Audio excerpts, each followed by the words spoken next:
Go, Fritz. The Bears are who we thought they were. The Bears. The Bears. I am the great Cornholio. We'll see what happens. Playoffs? See, Sean McDonough, Jay Billis. Goats! Can you play a song? Something cool. Put my mic on! I'm calling both games. Oh, baby! Are you serious? Goes down the field for Smith. Oh, he got it! Seattle. We're getting ready for Cincinnati. Will come out of the Midwestern regional bracket. Kansas, the number 1 seed, they'll face Texas Southern, who beat Texas A&M Corpus Christi the other night in the first 4. Of course, I think Kansas is going to win that game easily. San Diego State and Creighton. Creighton is another one of those teams that they don't score too much, but unlike Boise State and unlike some other teams in this tournament that don't score too much, they don't necessarily have the defense to back that up. So Creighton is kind of similar to Iowa State, where they don't score too much some games. There are, of course, games where they'll be able to score some points, score enough to win games. Obviously, they go 22-11 this year, so they obviously won enough to be good, right? But Creighton has definitely had. If I had to, tell you what their main issue is, it would be defense. It would be defense from the aspect of not being able to back up the fact that they don't score consistently, and of course that's a problem in of itself, not scoring consistently, but their defense has really let them down as well. Because let's be honest, we've seen Virginia in previous years. They don't score 80 points a game, and you don't need to. You don't need to win a game. I don't want to sound like an old fart here, but defense does win you games. Defense does win you championships. And and you don't have to score, 80, 90 points a game. And if you don't, that's okay. You just need the defense to back it up. And that's where Creighton struggles. But this could be a very, very low-scoring game because San Diego State is pretty much, they're very similar to Creighton. As I mentioned, there was one game this year where Boise State, San Diego State were playing, and the score was in the 30s in the 10-minute mark of the second half. And I thought, there's no way. That has to be some kind of typo, right? There's no way this game is 36-38 with 10 minutes to go in the game. I was like, it has to be a typo. It's got to be the first half. Well, lo and behold, it was not. It was the second half, and the final score was like 48-45, 46-45, something like that. So San Diego State not exactly lighting the world on fire either with their offense. But as mentioned with Boise State, San Diego State's defense, I like their defense better than Creighton. And so that's why, for that reason, I have to go with San Diego State there. Iowa-Richmond. I think this game, if Richmond was playing anybody else, I would say Richmond could possibly pull a 12-5 upset. But with Iowa, I felt like the selection committee didn't necessarily watch the Iowa Hawkeyes last month or so of their season. Did they not know that Keegan Murray made, all was it, I don't know if not all American, what's the other way? He made the top 5 players or whatever. What do they call that? All I can't remember the name of it, but point is, good guy. Great player. He made, the top list or whatever of players. And Keegan Murray can, he can go drop 30, 40 like it's nothing. And not to mention the McCaffrey brothers, not to mention, other possible, other guys off the bench. Not to mention Keegan Murray's brother. The list goes on. And all of a sudden, people are kind of not mentioning how difficult this has been for Iowa without Luka Garza, right? It almost feels like with how good this Iowa team has been, it almost feels like it's been an eternity since Luka Garza. No, Luka Garza played last season, and Iowa, and whenever you have a great player, whenever you have a top tier player, and he either graduates or for some reason maybe he transfers, it always feels like, the NFL or NBA where it almost takes a rebuild to get back to that point. And that's what a lot of people thought. They're like, you lose Luka Garza, okay, sure, you got, Connor McCaffrey and Christian McCaffrey. Yeah, you have, it's almost, I said Christian McCaffrey because I was thinking of free agency. Fran McCaffrey, Christian McCaffrey, not related. Fran McCaffrey is not CMC's dad. You want to put that out there. But Connor McCaffrey, I should say, great shooter, right? Keegan Murray, great shooter. But Keegan Murray is also a guy that can mix things up down low and in the paint. And with how much Iowa has been scoring, I don't care if I'm Richmond or Providence or Kansas or Gonzaga. Right? I know that Gonzaga, if they do play Iowa, would be in the national championship. I'm just saying from a generic standpoint, I don't care what team I am, I do not want to see Iowa right now. They played Northwestern in the Big Ten tournament, and they laid 112 on them like it was nothing. I mean, they were scoring points like they were an NBA team. It was insane. And even in the Big Ten championship game against Purdue, it felt like Purdue just didn't have it just felt like Purdue didn't belong on the same court as Iowa. It felt like Iowa just ran them out of the gym. And, I mean, Iowa, the Hawkeyes, on an absolute tear to end the season. They go and they put a stop to a hot Indiana team who was on a great run in the Big Ten tournament. I mean, Iowa just dominated in every way. They win the Big Ten and they get a 5 seed? Providence didn't even make it to the Big East championship game, and they got a 4 seed. Illinois lost in the only Big Ten tournament game, I should say. And they got a 4 seed. Iowa won 4 more games than Illinois. And Illinois got a 4 seed. We look at, just other teams here, and I feel like Iowa, I take Iowa over Illinois. I take Iowa over Providence. I'd probably take Iowa over Arkansas as well. There are plenty of teams here that I'm looking at, and I just don't get it. Did the committee, I have to wonder, did the selection committee just make up their mind the night before, on Saturday night, and say, yeah, I know Iowa plays the Big Ten championship tomorrow, but it doesn't matter. I know they've been one of the hottest teams in the country, but we'll stick them at number 5 anyway. And, I mean, Richmond, another team that's on a really hot tear. As I mentioned, they go and win the Atlantic 10 tournament. They probably don't get in the NCAA tournament if they don't win that conference championship anyway. I think that's a pretty safe assumption there. And if Richmond beats Iowa, you're definitely going to hear a lot of people say, well, if Iowa was a 4th seed, this wouldn't happen. But let's take a step back for a minute. This is March Madness. If you want to make a run to the Sweet 16 or Elite 8 or Final Four or whatever, you're going to have to earn it. Nothing's going to get handed to you. So for Iowa to be put up against Richmond, it's a good test. It's a great test for them. Because if they have trouble with Richmond, maybe all that was a little overblown. Maybe they have some issues. Maybe they weren't as good as we thought. But I like them to beat Richmond. I like them to go very far, but I just don't know how you stop Iowa right now. I just don't, because they have the shooting. They can torch the nets, absolutely torch them, and they can also lock you up on defense as well, which that's the issue.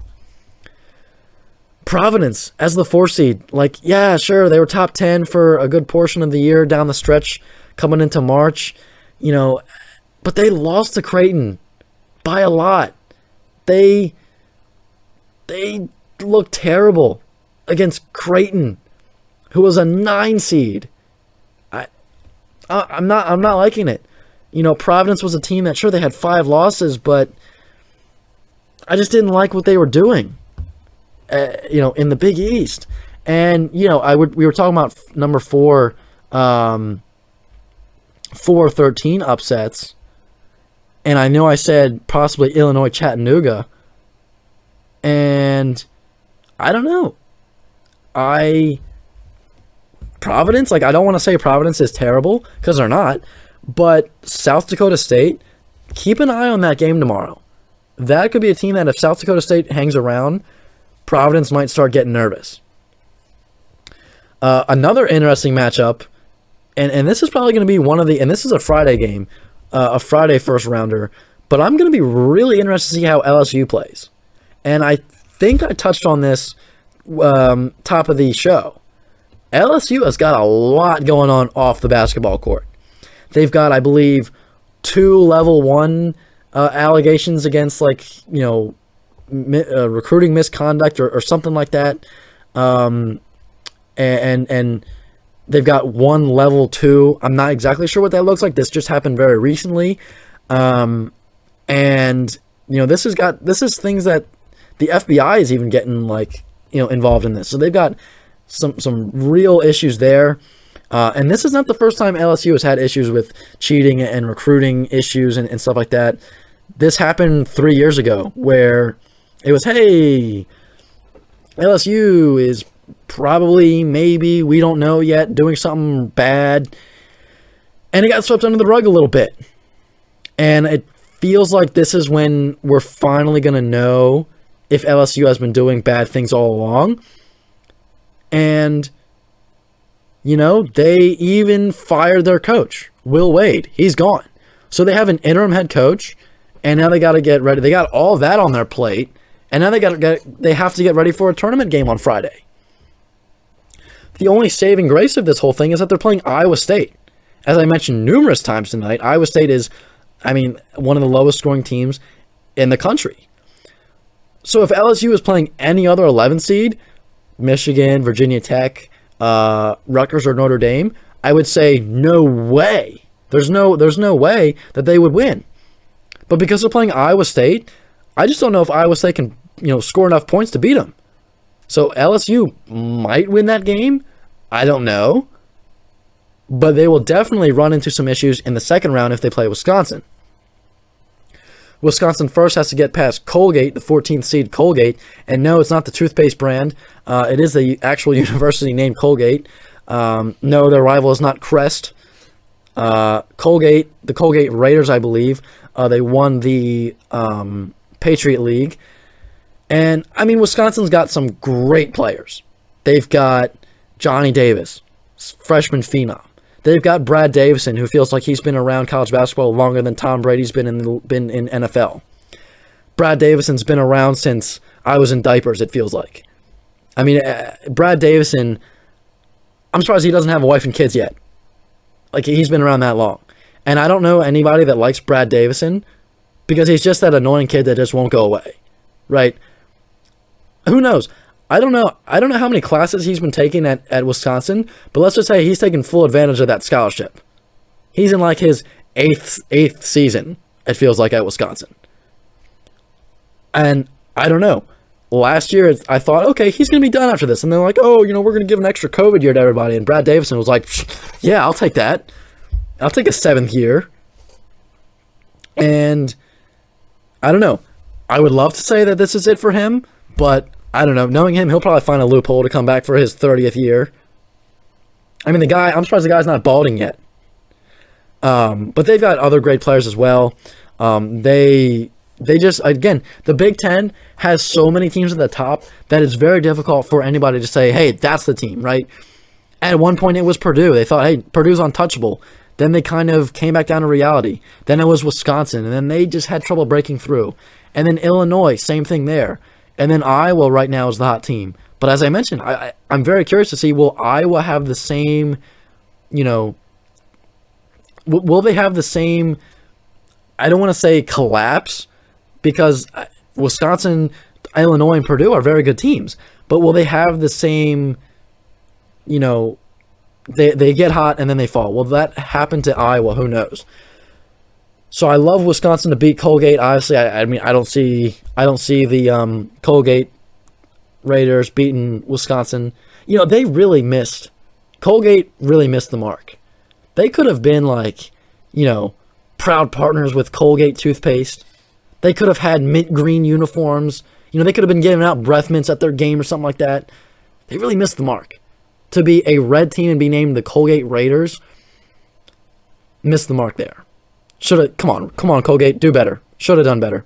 I don't think they'll beat Wisconsin. I think Wisconsin will win that game comfortably. But of course, now that I say that, Colgate will go and win that game. USC and Miami, I was really surprised to see USC as a 7 seed. Now that I look at first I didn't think too much of it. But then I thought more and more about it, and I was like, USC is a 7 seed. They were top 15, even top 10, I believe, at one point this season. And sure, their biggest issue was beating top 25 teams. Their biggest issue was beating Arizona. Their issue was beating UCLA. Sure. That was their biggest issue. And sure, they beat Oregon State, Oregon State only won 3 games this year, I believe. They weren't beating anybody. USC could beat those teams that you look at and say, yeah, they should beat them, right? They even beat a pretty good middle-of-the-pack team in Colorado. They even took a game against UCLA. And so, you look at this. UCLA, 25-7, 4th seed. USC, 26-7, 7th seed. And I understand that there's more to the story than the record. It's, hey, who do they play and all that stuff. But just regardless, right? A 7 seed? Really? Look at other 7 seeds here. Other than Murray State. The other 7 seeds either had double-digit losses or were in a weaker conference. So for USC to be a 7 seed, I don't know. I look at LSU. Let's just start there. Why is LSU, who was 22-11, was not in the top 25 for probably half as much of the season as USC was? LSU didn't really beat anybody impressive. LSU has 3 FBI involved cheating, recruiting allegations going on. They don't have a coach right now. LSU's a mess. They got a 6 seed. And I know that maybe you don't want to hold that against them. Alabama, one of the more inconsistent teams, one of the bigger disappointments in the SEC. They started the year top 25. Everybody thought they'd be great after what they did last year. And they finished 19-13, double-digit losses. They really were disappointing in the SEC tournament. They got a 6 seed. Every other 6 seed either had double-digit losses or was Colorado State. And I don't understand. Was there something that the committee just doesn't like about USC? Because they're a good team. They're a really good team. And I don't know. I was shocked to see them as a 7 seed. That was surprising. USC will be facing Miami, Florida, of course. And Miami was a team that they were the dictionary definition of inconsistent. You never knew what you were getting out of them. And I know I said North Carolina was inconsistent, and I know I said Arkansas was inconsistent, but you knew what you were getting out of those teams. You knew that if Arkansas was playing Vanderbilt or if Carolina was playing Boston College, you knew that they were going to win those games. Miami, they needed overtime, if not double overtime, to beat Boston College in the ACC tournament. But then they turned around and kept it within. They lost by only 4 points to Duke. Miami struggled against teams like Syracuse, who Syracuse had some good players. It just wasn't their year. But Miami struggled. The point is, Miami struggled, a lot against teams that a tournament team should probably be beating. And if it weren't for Wake Forest's epic collapse against Boston College in the ACC tournament, Wake Forest would probably get in over Miami, and they probably would beat Miami in the ACC tournament. So I'm not sure that Miami has what it takes to beat USC. I'll take USC to win that game.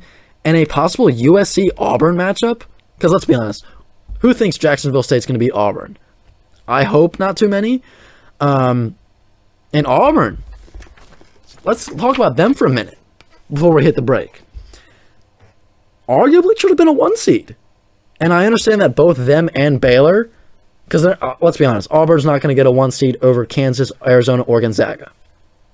Just not going to happen. But Auburn and Baylor, both had less than desirable ends to their season, to their regular season, including the conference postseason. But I like Auburn as a 1 seed more than Baylor. The selection's over and done with. Sure, whatever. They're a 2 seed right now. But them playing USC, that's a tough team. But flashback about 5 minutes to what I just said about USC. Their biggest calling card is they can't beat top 25 teams. Their record in the past few years against top 25 teams has not been particularly great. But take a even further flashback to last year when USC made a Elite 8 run. I believe it was sweet. They definitely made the Sweet 16, possibly the Elite 8. I know there was like a bunch of Pac-12 teams that shocked everybody. USC and Auburn, I would love to say I could see USC beating Auburn. But the fact is, I don't. Because USC has not proved to me that, basically if you're not in USC's division and you're a top 25 team, USC's probably not beating you. And Auburn, they've got to be disappointed in how they finished their season, right? So they got to be coming into this tournament saying, okay, we're done with that. We're not going to, we got to be better than that. And Auburn's biggest calling card is their guard play. If they can do that, if they can, improve that, I should say, they're a team that you can make an argument could get to the Final Four. Kansas is a great team. I don't know. They just, sure, they've got Ochai Agbaji. They've got Remy Martin. It just felt like, I don't know. They just never felt like a team where you look at and say, hey, that's the team that is going to make a Final Four run. It was, hey, Kansas is good again. That's great. But it was almost just expected because of how good they've always been. So who knows? Maybe Kansas is the 1 seed that people are sleeping on. But I look at this crowded bracket and I say, all right, you can make a case for Kansas. You can make a case for Iowa. You can make a case for Wisconsin. And, of course, Auburn. That's a lot of teams in one bracket, in one region, that are going to play each other and could possibly make a Final Four appearance. And it's tough, right? And a lot of these teams, it depends on what side of the bed they wake up on. There's no team here where you say, hey, that's the team that's going to make a run. And I think Kansas, a possible Kansas-Iowa Sweet 16 matchup, would be amazing. A possible Wisconsin-Auburn Sweet 16 matchup, even better. And out of those 4 teams, there's no solid favorite there, at least from my standpoint. You can make a case for any of those teams. But again, with Auburn and, with all 4 of those teams, there has been a considerable level of inconsistency. I would say Kansas was the least inconsistent, or you could say the most consistent of those 4 teams. But it's March. That pretty much all goes out the window. You could sit down and look at the stats and say, well, statistically speaking, this team should beat this team and all that. And then, we learned that the hard way 4 years ago when UMBC beat Virginia as the first 16 seed to ever win a first-round game. Oral Roberts makes a Sweet 16 run last year as a 15th seed. Remember Dunk City with Florida Gulf Coast as a 15th seed? This is all fine and dandy to look at teams and how their stats have been and everything. But let's be honest. Tomorrow at noon, that all is thrown out the window. 100%. I'm not saying the stats don't matter. Obviously these teams are good for a reason and they're seeded where they are for a reason for the most point. But who knows, right? Any upset for the most part could really happen tomorrow, and I'm just going to sit back and watch it and enjoy whatever happens.